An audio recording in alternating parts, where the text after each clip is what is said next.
పవన్ కళ్యాణ్ వరుసగా సినిమాలు, రాజకీయాలు చేస్తూ బిజీగా ఉన్నారు. ఆయన 3 సినిమాలు లైన్‌లో ఉన్నాయి. దాంట్లో ఫుల్ క్రేజ్ ఉన్న సినిమా 'ఉత్సా భగత్ సింగ్'. ఈ సినిమా తొందరలోనే రిలీజ్‌కి రెడీ అవుతుంది. ఇక రీసెంట్‌గా రిలీజ్ చేసిన గ్లిమ్స్ కూడా ప్రేక్షకుల్లో విపరీతమైన అటెన్షన్‌ను క్రియేట్ చేసింది. అలాగే పొలిటికల్‌గా కూడా కొంతవరకు హిట్ పెంచిందనే చెప్పాలి. 15 నిమిషాలు పొలిటికల్ లీడర్‌గా కనిపించబోతున్నట్టుగా కూడా తెలుస్తుంది. అయితే ఈ సినిమా మొత్తం ఆయన పోలీస్ ఆఫీసర్‌గా కనిపిస్తాడు. కానీ సినిమా చివర్లో మాత్రం కొన్ని కారణాల వల్ల ఆయన పొలిటికల్ లీడర్‌గా మారాల్సి వస్తుందట. ఇక ఈ విషయం సినిమా యూనిట్ నుండి బయటకు వచ్చిందంటూ సోషల్ మీడియాలో ఈ న్యూస్ మీద విపరీతమైన రచ్చ నడుస్తుంది. ఇక నిజానికి పవన్ కళ్యాణ్ ప్రస్తుతం పొలిటికల్‌గా పార్టీ పెట్టి ముందుకు నడిపిస్తున్నాడు.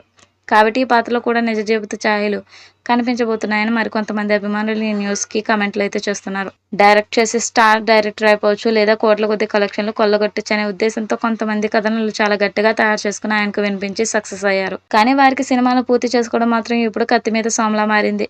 అందుకే పవన్ కళ్యాణ్‌తో సినిమా తీయడానికి ముందు ఈ దర్శకులంతా మరో ప్రయోగానికి సిద్ధమైపోతున్నారు. హరీష్ శంకర్‌కి ఎలా అయితే పొలిటికల్ ఇబ్బందులు వచ్చాయో అదేవిధంగా పవన్ కళ్యాణ్ రాజకీయాల కారణంగా క్రిష్ కూడా కాస్త గ్యాప్ తీసుకోవాల్సి వచ్చింది. దాంతో ఈలోపు వేదం సినిమాతో క్రిష్, అనుష్క కాంబినేషన్ బాగా వర్కౌట్ అయింది కాబట్టి మరో లేడీ ఓరియంట్ సినిమాలు తెరకెక్కించాలని సర్వం సిద్ధం చేసుకున్నాడు. ఈ సినిమా ప్రస్తుతం శరవేగంగా పనులు పూర్తి చేసుకుంటుంది. ఇది హిట్ అయితే పవన్ కళ్యాణ్‌కి కూడా మంచి హిట్ దొరుకుతుందని ఆయన అభిమానులు కోరుకుంటున్నారు. మొత్తానికి పవన్ కళ్యాణ్‌కి హిట్ ఇవ్వాలంటే ఈ ఇద్దరు దర్శకులు ఇప్పుడు వారు చేస్తున్న ప్రాజెక్ట్ హిట్ అయ్యి తీరాల్సిందే. లేదంటే వారు తీయబోయే పవన్ కళ్యాణ్ సినిమాలపై ఆ ప్రభావం పడే అవకాశం ఉంది.